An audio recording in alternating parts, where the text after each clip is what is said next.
За победу боролись лучшие юношеские команды СКФО в двух возрастных категориях – 2013, 2014 и 2015-2016 годов рождения. В старшей группе, где соревновались 10 коллективов, безоговорочную победу одержал наш назрановский РЗ. Ребята показали характер и уверенную игру, одолев всех своих соперников.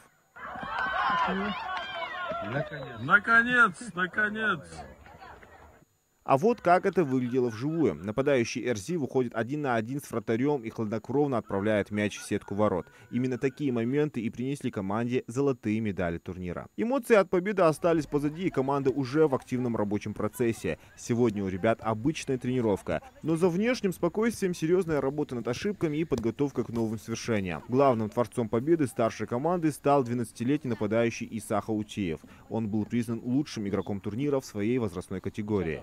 Каждый матч цец голах карас, вож барсайн хатри карас. Камай кенкш дикнокстер диклезер кенкши. Дежгиш диклезерт. Не менее зрелищную игру показала и младшая группа РЗ. Среди 8 сильных команд наши ребята завоевали бронзу, уступив в упорном полуфинале Нальчикскому «Спартаку» со счетом 2-0. У нас были шансы играть, там 2-3 момента у нас было. У нас, когда нам первый гол забили, там была ошибка защитников. Воспитывает обе команды тренер Алина Костоев. По его словам, эти коллективы были созданы всего год назад, но уже успели заявить о своих первых серьезных успехах. У меня очень хорошая конкуренция. Юность, Владикавказ команда, очень хорошая школа. Спартак, Нальчик, очень хорошая команда была.